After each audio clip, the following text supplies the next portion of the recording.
Welcome to Scrum Masters Elite_UK. If you're passionate about rugby and enjoy in-depth insights, be sure to subscribe to the channel. The case that made me think the most was Wilco Louw's. Looking solely at his playing record, many people could understandably ask why such an experienced player, who had just appeared in a major club competition final, was left out of the squad. If we only focus on the final selection, it's easy to conclude that the decision was surprising or even unfair. However, once Erasmus explained in greater detail the physical condition, illness, and family hardships that Louw had been dealing with over several consecutive weeks, everything became much easier to understand. Sometimes, fans only see a player on the field for 80 minutes, but they don't see what that player has been going through behind the scenes.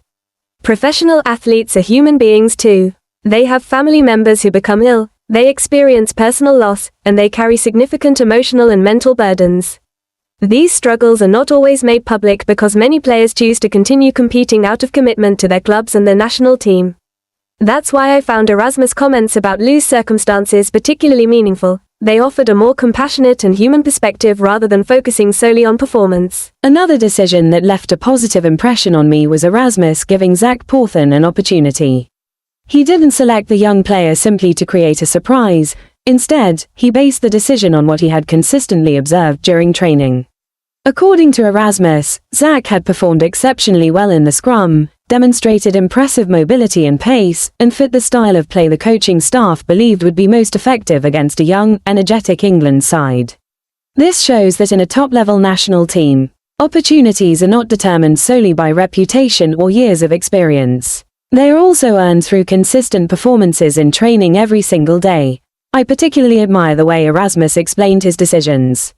He did not avoid difficult questions, nor did he rely on emotional or vague statements. Instead, every selection was justified through objective considerations such as current form, tactical suitability, playing conditions, and each player's physical condition.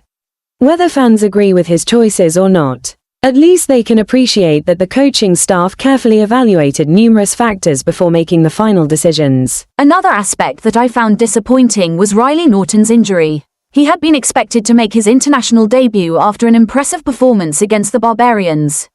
Being ruled out for 8 to 10 weeks with a grade 3 hamstring injury is undoubtedly a devastating setback for any player, especially when the opportunity to represent one's country does not always come around a second time. What makes the situation even more unfortunate is that the injury occurred during training rather than in a match. It serves as a reminder that risk is present at every stage of professional sport. Some athletes prepare meticulously and maintain excellent form, yet they can still suffer serious injuries from what appears to be an ordinary training situation. Success at the highest level depends not only on talent and hard work, but also, to some extent, on good fortune. From Erasmus' comments, I also gained a better understanding of the challenges involved in developing young players.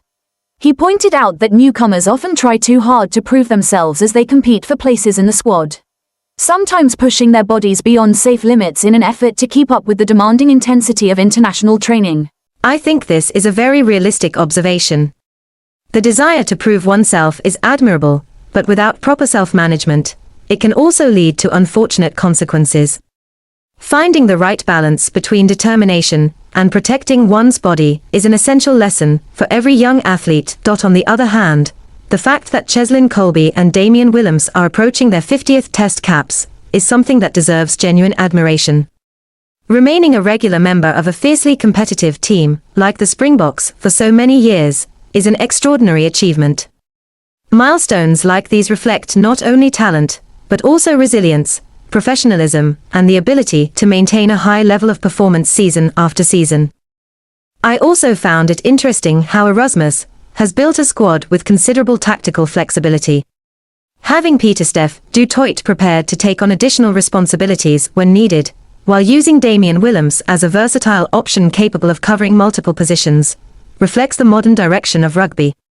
Teams increasingly value players who can perform multiple roles, giving coaches greater tactical flexibility throughout a match, instead of relying solely on specialists in fixed positions. Another decision that attracted significant attention was selecting Manny Libbok to start ahead of Handré Pollard. In my opinion, this clearly demonstrates that every match requires players who best fit the specific tactical approach. Pollard is an exceptionally experienced player, But Erasmus believed that Libbok entered the series in better physical condition after his season in Japan and was better suited to the game plan against England. This reinforces the idea that the most famous or experienced player is not always the automatic first choice.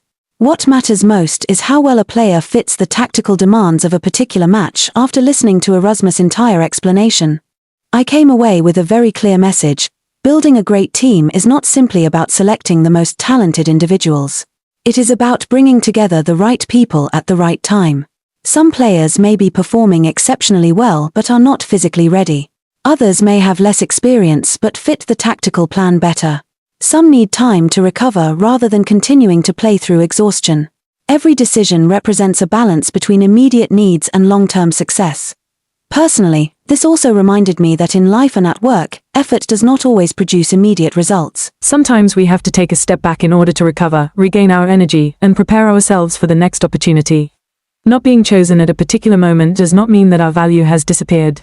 What truly matters is maintaining professionalism, staying positive, and being ready when the next opportunity arrives. For fans, I believe this is also an important reminder not to judge selection decisions too quickly. Supporters usually see only the final result on the field, while the coaching staff must weigh countless factors that are invisible to the public. Respecting official information, listening carefully to the full explanations provided, and avoiding emotional conclusions can help create a more thoughtful and respectful sporting culture. Ultimately, what stayed with me was not the debate over who deserved to start, but a deep appreciation for the quiet sacrifices made by everyone within the team. Some players are battling injuries, others are coping with family hardships. Some are patiently waiting for their chance, others are celebrating important career milestones, while promising young players have had to put the dreams on hold because of unfortunate injuries. That is the true reality of elite sport, where glory and adversity always exist side by side.